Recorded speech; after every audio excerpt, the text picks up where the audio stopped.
Good evening, everyone, and welcome to What Feeds Your Sweet Tooth, a Bissel Candy. I am David Saginaw, President of the Jewish Federation of Greater Metro West New Jersey, and on behalf of our community and everyone that has benefited from your generosity, thank you. Your unwavering support of our UJA campaign for 25 years or more is just incredible.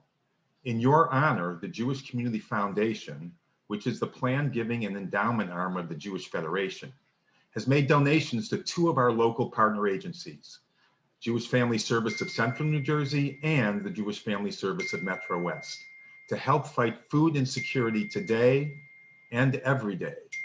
In appreciation of your commitment, tonight's event is the first of the Jewish Community Foundation's Thank You event series.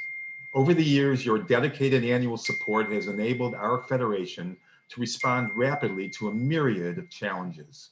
For most of us, 2020 was a year of unimaginable setbacks, a year of social injustice, and a year of resilience.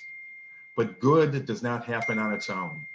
It comes from our supporters like you, dedicated to the promise of a flourishing Jewish future. I would be remiss if I did not let you know that there is a special opportunity going on as we speak. Now, through April 30th, all new dollars to this year's annual UJA campaign will be matched 1-to-1. Whether it's a new UJA gift or an increase, the new dollars will be doubled.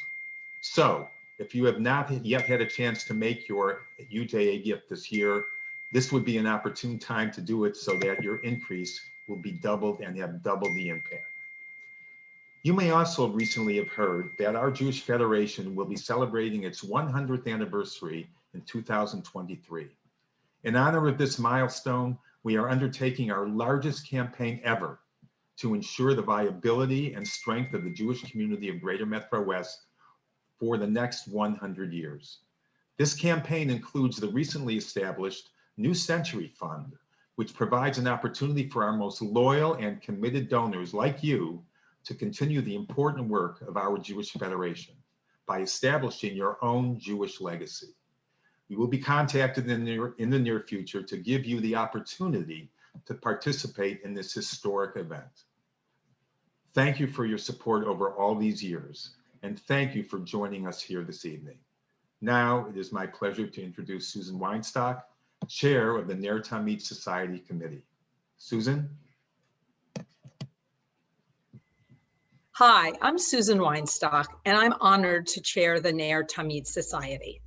Thanks to my committee members, Rebecca Gold and Renee Gaulish, and our dedicated professional, Deborah Levinstein. Welcome to the first of a series of virtual thank you programs that Ner Tamid will be bringing to you this year. You are in for a treat today. Sarah Lohman is a culinary historian, author, speaker, and instructor. She's been featured in a wide range of media, including NPR, the New York Times, CNN, and my personal favorite, the Cooking Channel.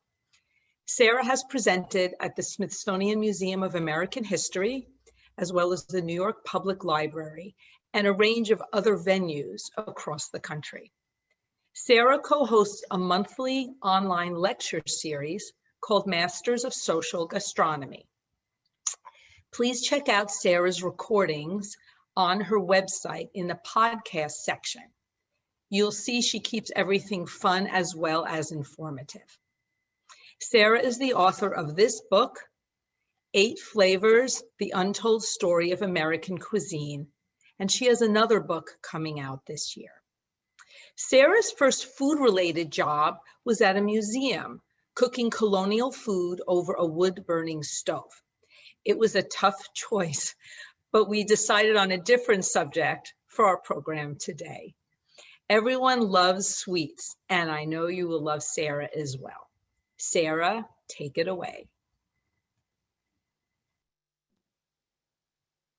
Hello, everybody. So I'm Sarah Lohman, just introduced. I'm going to share my screen for you, and I hope that you've got something sweet to nosh on next to you, because I don't know about you, but working on this presentation made me like my sweet tooth was like, yeah, let's go, let's have some chocolate. So I hope you've got something to satiate yourself tonight too. Two quick things before I jump into this really more of an ancient history of sweetness and a little bit of the modern day. One is I will be doing a Q&A at the end. So if a question pops into your head at any point, you're going to see down at the bottom of your screen, there's a Q&A section. It looks like two little cat bubbles. You can put your questions in there at any time. And we have a moderator tonight that's going to read through them, and we'll have some time to do that at the end of my presentation. The other is simply just a word of warning. I am fostering a kitten, and she only has two modes. One is chaos and one is collapse. Currently, she's in collapse, but the beast can awaken at any moment. So I just, in case there's some commotion or cats, I can't help it. I'm just out here saving these kitties from the streets. So there you go. So my information, my book information, again, will be up at the end, or someone might have already put it into the chat. And I want to begin at the beginning. I want to talk about our most ancient relationship with sweet. Now, of course, humans have been eating things like forage fruits for a long time. And the taste of sweet, one of the 5 or 6, they're working out the science, basic tastes, really alerts humanity when there is carbohydrates in food, and carbs are energy and carbs equal survival. So, so we have a natural penchant for sweetness. And I'm going to focus solely on things that are very, very high in sugar content, pure sugars, really, as opposed to something like a fruit. Now, what you're looking at on your screen right now is a cave painting from Spain. It was painted about, well, it dates back to 8,000 BC. So we're talking a very long time ago. We're looking at more than 10,000 years. And what's going on is the man in the picture there is climbing up ropes to a beehive that's on the side of a cliff face. You know what? I'm going to bust out my pointer. I love my pointer. There are the ropes. There's the beehive. This circle right here is smoke. He's using a smoking branch to sedate the bees, just like we do today. These little black dots are the bees. And this bag that he's carrying, that's where he's going to put harvested honeycomb. So although I'm sure this practice dates to much earlier than this, in fact, in parts of Africa, there's some evidence that this practice might go back millions of years into very early pre-human history. But this is the first physical piece of evidence we have that shows a human being harvesting honey for the purpose of having a sweet treat. Now, at the same time, this was happening about 10,000 years ago in Spain and Europe. In East Asia, specifically Papua New Guinea, humanity began breeding and growing sugarcane. Sugarcane is native to this part of the world, really India through Indonesia. There are a couple different types of wild sugarcane that still exist, and it was the ancient peoples of New Guinea that were crossbreeding the sugarcane to create the thick, tall, sugary staffs of sugarcane that are grown all over the planet today. Now, at this point, 10,000 years ago, sugar wasn't refined, but it still made up what anthropologists think was a significant portion of humanity's diet from this part of the world. That a considerable amount of time was spent harvesting cane, peeling the peel, and then chewing on the sweet fibers inside. Sugarcane is about 17% sugar, but it also contains a lot of vitamins and minerals and potassium too. So it's also a really important restorative in hot parts of the world. Now, from this sort of early farming and breeding program in Indonesia, sugarcane went 2 directions. A lot of different varieties went further east into the enormous spread of the Polynesian Triangle. The Polynesian people were incredible ocean navigators. There's a lot of evidence to show that they probably landed on the west coast of the Americas long before Europeans arrived on the east coast. And the furthest east that sugarcane was established from Papua New Guinea was in Hawaii. So there are a huge variety of different sugarcane varieties available in Hawaii. One species went west, and it's a species or a variety that's generally referred to as Creole, and it arrived pretty shortly in India. Now, I mentioned that India is one of the places where wild sugarcane originated, and but the wild sugar cane that is from India it's very thin. You don't get a lot of sugar out of it. So as these new varieties coming in from Indonesia that people started to grow and propagate. And some of the earliest evidence we have of sugar going into confections is from the Ramayana, which is the story of Krishna and is a very, very early holy book important to the Hindu religion. It's several thousands of years old, but nobody really knows how old it actually is, the story versus when it was first written down. Now, in this little depiction of Krishna, he has got some sweets, some fruits in front of him. And then in this bowl is kheer, and kheer is rice pudding. So the Ramayana is one of the earliest examples we have of sugar cane juice being used to sweeten a confection like rice pudding. So that was first happening in India. And India is also the first area, the first peoples that began to refine sugarcane juice. They made the leap. It's too early history to really know how, from just chewing on the sugarcane or taking the juice to pounding the sugarcane shafts, squeezing out all the juice, and then evaporating it on these very wide, flat, heated discs that you can see here. Now, the difference between this and a white refined sugar is that none of the molasses is taken out of this. Molasses is essentially a byproduct of sugar making. It's mostly water. It will still have a little bit of dissolved sugar in it, and that is where all of the nutrient value of sugarcane goes. Pure white sugar has no nutrient value other than calories, carbohydrates, but all the vitamins and the minerals actually end up in molasses. And so when you have sugar that does not have any of the molasses removed, essentially that's a lot of the water, it's crystallized sugar that is also kind of very soft and moist. And you can see a couple finished blocks of this type of sugar right back there. In Indian culture, Southeast Asian culture, it's called jaggery or gur.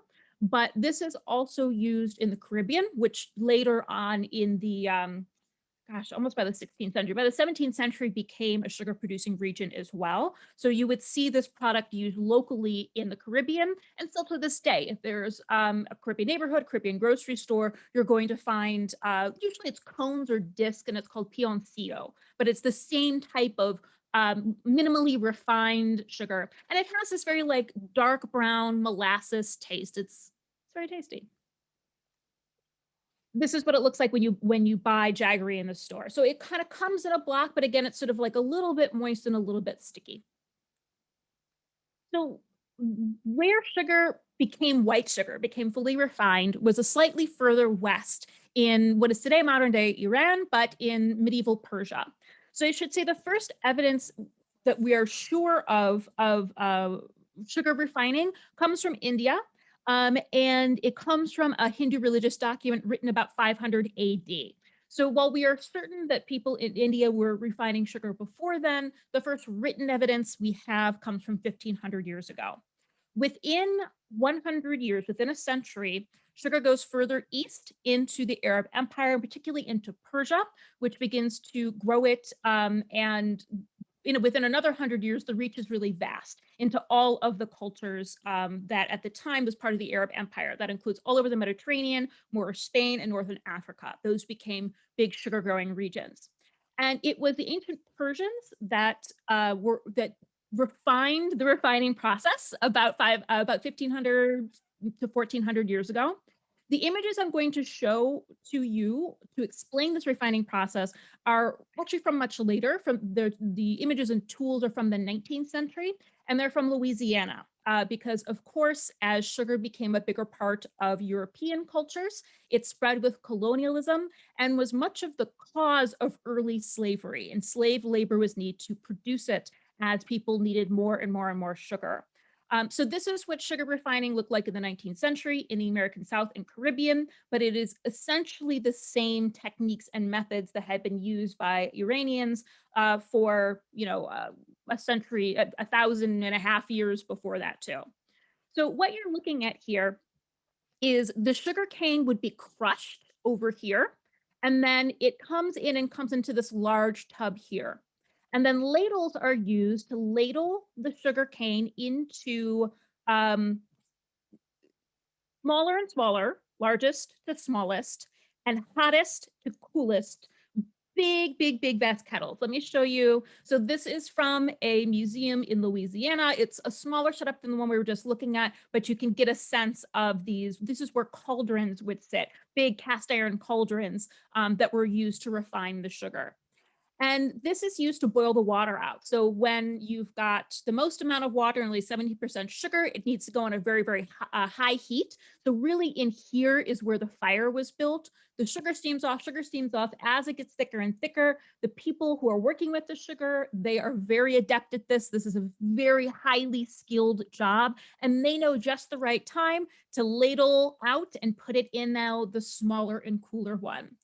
He's actually using right here, not a ladle, but a skimmer. So any sort of like stuff that comes up, any impurities, he's skimming off and he's throwing away.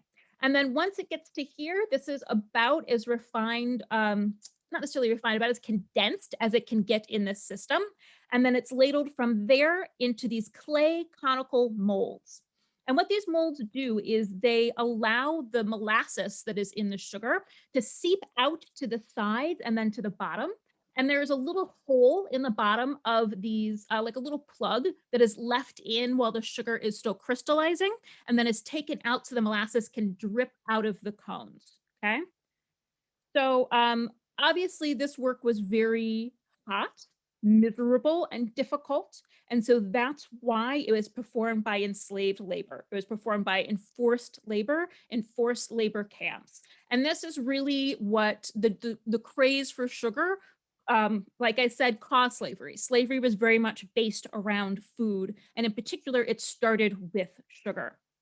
So through this process, this is one of the earliest tools, and it's not that different from what was used in ancient Iran to crush sugarcane. Basically, this yoke was either pushed by a human, a donkey, or an ox in a circle, and it turned these two gears in the middle that would then press the sugarcane stalk, and then the juice would flow out into that initial tub in the sugar room. This was replaced by steam in about the 1860s, and so before that, sugar processing remained the same for about 1,000 years. And so this is what sugar looked like when you bought it for about 1,000 years, from about 1000 AD until the middle of the 19th century. Because of those conical molds, the resulting sugar that came out of it was also conical, and is referred to as sugar loaf or loaf sugar. This tool in the front here, these are called sugar nippers. So you would buy the cone in the store like this, usually wrapped in blue paper. James Townsend and Son is a very famous provider for historical reenactors of the 18th century, generally the Revolutionary War. But again, through the middle of the 19th century, your sugar still would have looked like this. When it was taken out of the molds, the sides were shaved to take off any last molasses. So you only have this white crystallized sugar. And then it was always wrapped in blue paper, because when something has a little bit of blue in it, that actually makes it look a little bit whiter. That's why a lot of mouthwashes are blue, because it's a trick to make your teeth look whiter. So you would unwrap it and you'd have this beautiful, expensive white loaf sugar, and you would use sugar nippers to nip off a little bit of sugar, and then you have to grind it up in a mortar and pestle in your own home. So this is 1,000 years of what sugar looked like. But one of the first sugars to be exported out of the Middle East was actually rock candy. And this has been stated as the first candy ever invented. So rock candy is created by fully refining sugar and then creating a super saturated solution of that sugar in water, bringing it to a boil, letting it cool. Some of you probably have done this as a science project as kids. And it will then, with a little bit of vibration, the sugar will recrystallize in this beautiful clear form. And if you flavor the water, you can then also flavor the sugar. So before sugar loaves were being exported out of the Middle East, rock candy or rock sugar is essentially what it's referred to, was being exported first. It's just a little bit more shelf stable, less risk of going bad if it gets wet too. And so this was coming into Europe by 1000 AD. So it spreads within 500 years, it's spread from India into the rest of Europe, Africa, and the rest of Asia as well. The flavor you're looking at right here is saffron flavored rock candy. You can get this at Kalustyan's, which is a really incredible Middle Eastern and Indian import store and food store on the Curry Hill neighborhood. It's like Lexington and 23rd, I do believe, in Manhattan. Another really early candy created in the Middle East and Persia were called comfits. Comfits are like if you go to an Indian restaurant and there are those little multicolored candies that's usually like fennel seed inside, or anise, those are comfits. But originally, and we're talking 1,000 to 1,500 years ago, it wasn't just fennel or aniseed, although those are used for fresh breath. It was all variety of spices, chips of cinnamon, cloves, even something like a cucumber seed could be made into a little candy, a little comfit. And they were used as treats, they were used as breath fresheners, and they were used as decoration. A lot of ancient cuisine from Persia incorporated a lot of sugar, not just into what we would consider sweet or dessert dishes, but they would sprinkle it on top of rice or on top of meat, just to give it that beautiful glimmer and shine. Not everybody, of course, just the really, really rich people. That's how this worked for the most part. When sugar came into Europe, what came with it was also the various sugar making techniques. Because if you're making a hard candy versus a comfit versus a rock candy, you're boiling your sugar to different temperatures, okay? And so those techniques also came into Europe, and a variety of candy was being produced by about 1000 AD for only the very richest people. Often when a new food technology came into Europe, it was treated, it was usually in the hands of alchemists. Distilling is something else that came from Persia into the Middle East and was handled at first by the sort of doctors slash magicians that were alchemists, and was doled out as medicine and only to the very wealthiest people that could afford it. Manus Christi means the hand of Christ. It is the highest temperature that sugar can be boiled to, and it creates a very hard rock candy. And this rock candy, or hard candy, excuse me, not rock candy, was treated as a daily vitamin, or like a vitamin C pick-me-up, kind of how you use them today if we feel a little bit of a cold coming on, to like the absolute wealthiest rulers of Europe. Allegedly, Henry VIII ordered pounds of these made so he could just have them on hand. But what made them so special was not just this new ingredient and new technology, but included in the Manus Christi was ground up gemstones or flecks of gold. That was apparently also going to cure your cold. It didn't, but also all those very, very rich lords like to show off their money. So they would do things like this and eat it in front of people and be like, I'm eating a ruby. And that's how they rolled, to use a phrase. So one of the earliest confections that is sort of a pastry or a sweet made with sugar is halva, which I'm sure is many people's favorites here. And the halva we're looking at is probably the one most familiar to you, although halva varies greatly throughout the world. It's tough to know when halva was invented, sometime between 1,000 and 2,000 years ago. It probably comes from the Middle East. It's another thing that might come from Persia. It might come from Turkey as well, but that area, it's really too old and exists in too many permutations for anyone to be able to accurately put our finger on it where it comes from. We do know where the earliest recipe comes from, however. There is a cookbook called Kitab al-Tabish, and that actually translates to the Book of Dishes, but in modern times, it's usually referred to as a Baghdad cookery book. And this book was published in about 1200 AD, so about 800 years ago. I don't have the original. Oh, but there's the original. Very, very valuable document. Early cookbooks like this is one of the earliest cookbooks known to humanity. There's just a handful that exist. There's a Roman one from around the same time, and that's kind of it. And they are not, like a Julia Child cookbook. These are written by the cooks and food preparers of very wealthy ladies and lords, and they're written for other cooks and food preparers of very wealthy lords. So in this book, one cat coming through, he wants to sit on my lap. I only have two, but sometimes it feels like 50. There's his tail. Is the earliest recipe known for halva. Halva, I should say, comes from the Arabic word for sweet, halva. And so that one word, again, has many permutations in different languages describing this sweet. So here's how it's described in the 13th century. The way to make it is to take sugar, dissolve it with water, and boil it until it thickens. Then take it out of the dist, the cooking pot, and put on a smooth floor tile until its heat subsides. Then pound an iron peg with a smooth head into the wall and throw the candy on it and stretch it with the hand unceasingly. Have you ever seen someone pull taffy? This is what they're describing in this book from the 13th century. Return it to the peg like that until it turns white. Then throw it on the tile and knead pistachios with it and cut it into strips and triangles. If you want, color it with saffron or cinnabar. Some of it might be rolled with peeled almonds, sesame seeds, or poppy seeds. So it mentions sesame seeds at the end there, but again, probably not the halva you're familiar with. And in fact, halva still to this day varies hugely across the world. The most common type of halva is a semolina halva, where semolina wheat is fried in butter and then mixed with a boiled sugar syrup. And the texture of the semolina can range from like grainy to custardy to even gelatinous too. There are almost like Turkish delight varieties of halva. Iranian halva is made with, just while I had also, I believe, wheat. Let me double check. Flour and butter. So not semolina flour, but another wheat flour. This is usually flavored with rose water. It is a sort of softer halva. You can see it's kind of soft and juicy. And when it's made, as opposed to being stretched like taffy, it's usually just poured on a plate and then or into a mold and then left to dry and firm up a little bit. But it's a very, very, very soft halva.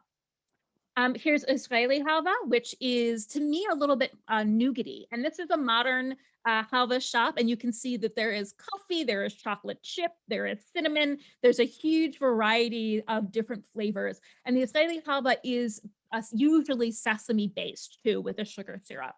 I couldn't find a picture of this. I have to dig into my own archives, but I was in Ethiopia about 5 years ago. And I had an Ethiopian halva there that was actually made with ground peanuts, cinnamon, and brown sugar. And it was really, really, really delicious. That was a little bit more crumbly compared to the more nougaty or gelatinous halvas. And then, of course, there's New York style halva. Joyva halva has been made in Brooklyn since the 1940s. Hang on. Let me get my dates right. Here we go. So according to their website and according to the family papers, their ancestor, Nathan Radutsky, he was an immigrant from Kiev, and he's the one that brought this recipe. Now, there's a couple different stories about how halva became a part of New York Jewish culture. Some say it goes all the way back to the Romans, who brought the sweet from the Middle East into Europe, and then it was adapted by Jewish cultures there. Some people say simply that it was brought with Jewish immigrants from the Middle East. And certainly the Lower East Side of Manhattan and Brooklyn had Sephardic Jewish populations, and halva would have been a really common part of their traditions. Hard to tell, but of course, everything got mixed up in New York City and Brooklyn, and people were sharing food traditions there too. New York style halva is a sesame-based sweet, so it's like tahini.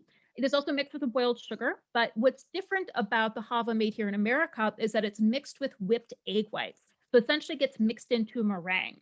And that's why it has a slightly flaky texture compared to the other halvas that I mentioned. His business started in 1907, and he was selling it in the Lower East Side, basically off of push carts. This is a really, really common story. Food, and especially candy, was a very cheap and quick way for someone who was a new immigrant to start making some money to support themselves and their family. With candy, you can make it in your kitchen. There's very cheap ingredients involved. If you mess something up, you can just throw it away. It's not a huge investment. And then you can just walk out into the street and sell it. And so that's what he was doing. And then by World War II, he named the company officially Joyva, and that's when it began to be produced in Brooklyn, where it is still produced to this very day. They also make a halva paste, a nourishing sesame confection. I don't know if it's health food. There's a lot of sugar in there, but sesame certainly is very healthy for you. And this can almost be spread on a sandwich like peanut butter. Here's a Lower East Side. This is an 1898 photo, and you can actually see, I don't know if they're selling candy, but you see this man here and this man here. They're selling something out of those baskets. So, you know, this is low-key, unlicensed vending of some treat that maybe they or their wives or their daughters are making at home. And actually, a significant number of American candy companies started off in this way and were founded by Jewish immigrants. A couple quick examples, but by no means, you know, all-encompassing. Tootsie Rolls, Jewish founder. Favorite candy, but that's okay. Bazooka Joe bubble gum. What's interesting, Bazooka Joe is actually owned by Topps, which you might remember too, the cards of celebrities and the baseball players with the gum inside.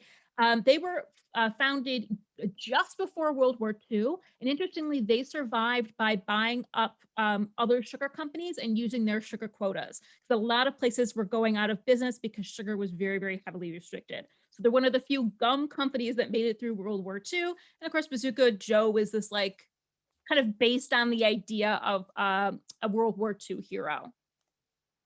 Smarties, I understand too there's some affiliation with this organization too, as far as the founders of Smarties as well. And one of the most fascinating, I think, is Just Born, the makers of the very, very unkosher Peeps for Easter. So what happened here is a man named Sam Born, excuse me. He immigrated from Russia, although I've never seen a specific town or area of Russia given to him, in 1910. He was already big into candies. According to histories, he created a hard chocolate coating for Eskimo pies, which is really like defining. Americans love to enrobe things in chocolate, so he was a part of that. He's been credited with creating jimmies or sprinkles, but jimmies are essentially comfits. So I also want to like give the Persians credit. But as far as like modern machine-made ice cream sprinkles, that was Sam Born of Just Born. And in 1953, his company Just Born, which refers to the freshness of his chocolates, acquired a marshmallow making company that produced these Peeps for Easter. But when he acquired it, each Peep was made by hand, squeezed out from a pastry tube, and it took 27 hours to complete one Peep. I don't think that's an exaggeration. I think that it accounts for like inactive time of the Peep drying. That being said, he invented a machine to do it instead, and it's essentially the same system that is used to make Peeps to this very day.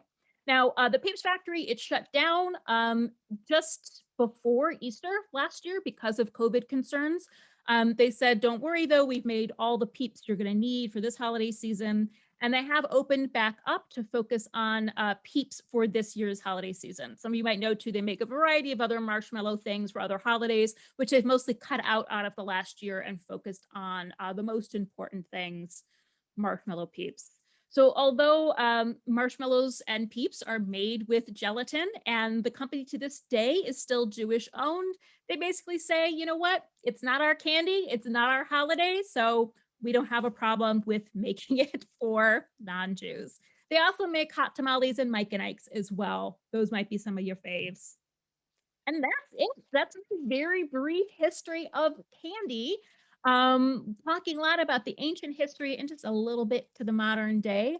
I would love to take any questions if you have any. Now's a good time to drop them in the Q&A. And there's my information too, if you need it, and book.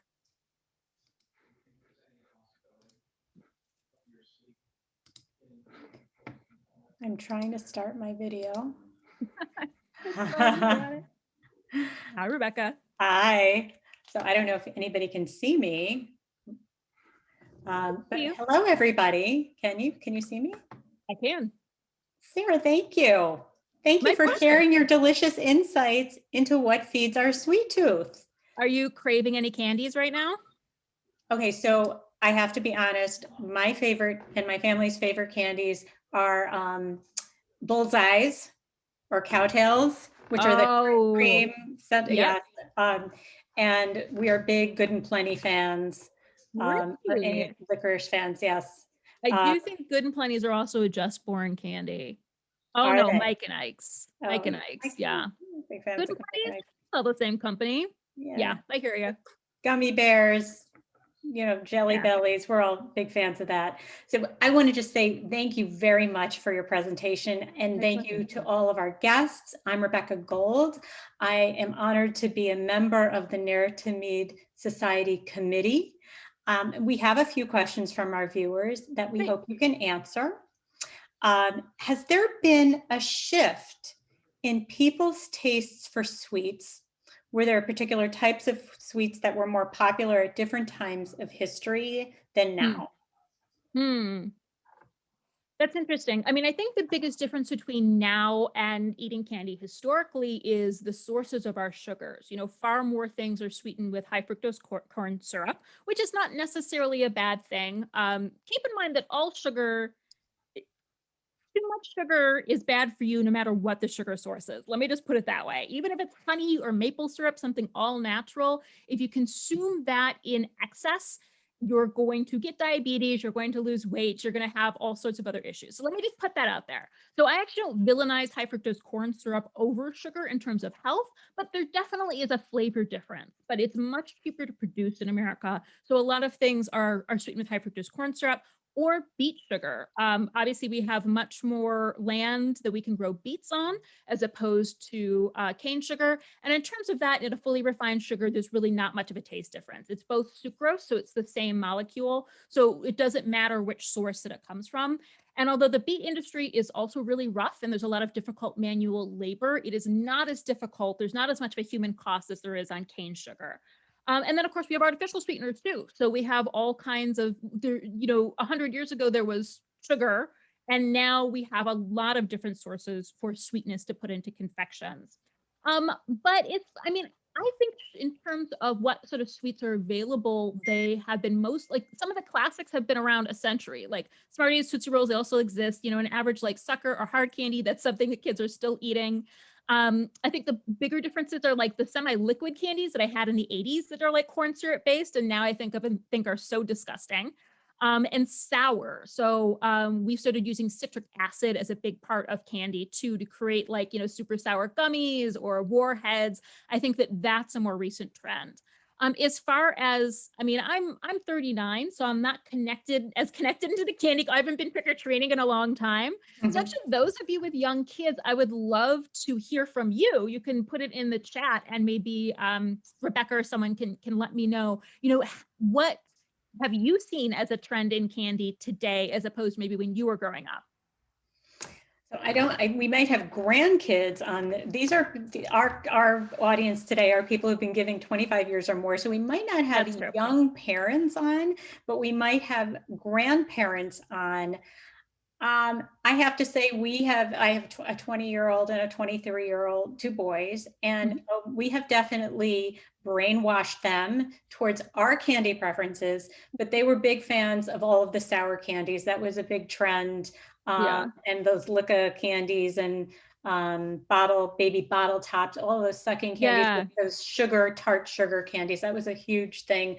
But we got them into malted milk balls and bullseyes and, you know. Yeah, I don't know many 20-year-olds that are also into like cowtails. I mean, let's association, that's candy I associate with my parents who are boomers.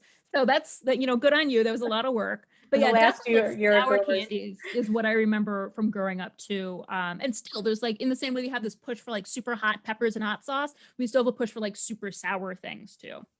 And so were sweets always considered a dessert or treat? I mean, you did speak a little bit about some medicinal uses of candy, but have there been other attempts at passing off candy as good for you?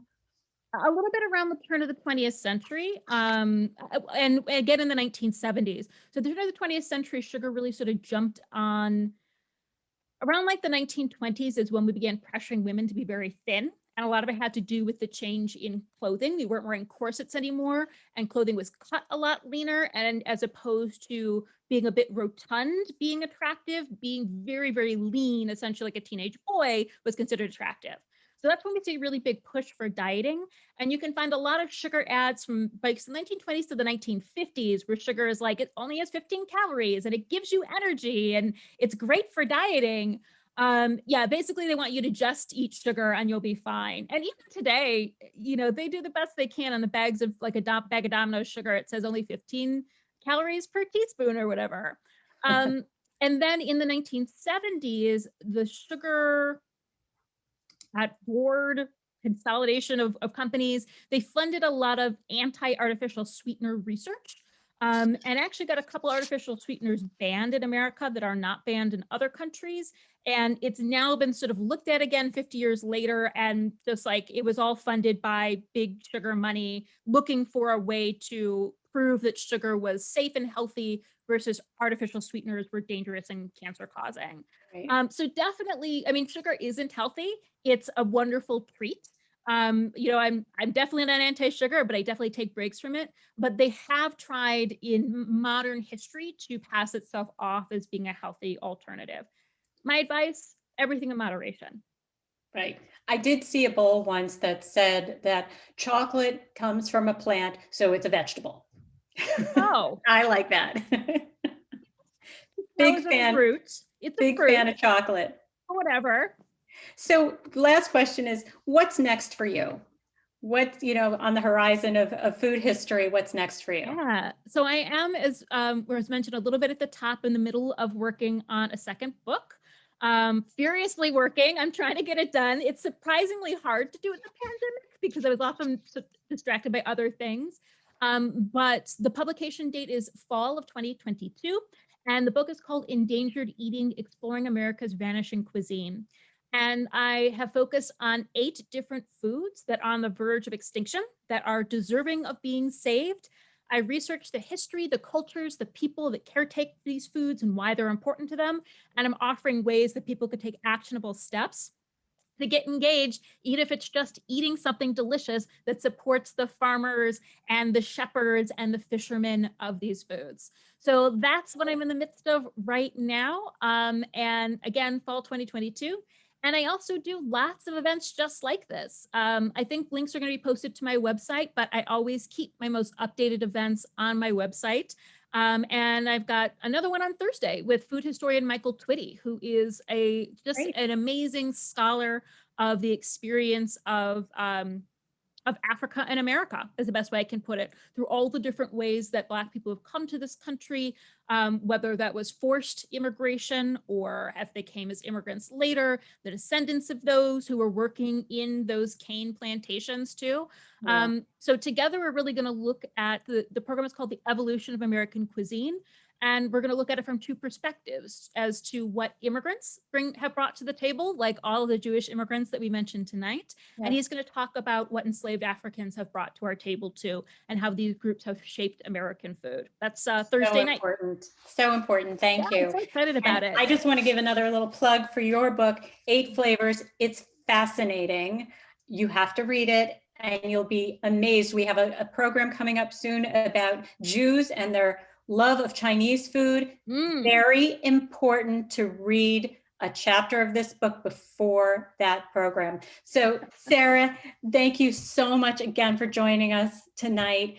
After this program, we will randomly choose 3 names from all of our participants, and 3 lucky winners will receive a signed copy of Sarah's book, 8 Flavors, The Untold Story of American Cuisine, which will be mailed to you toot sweet.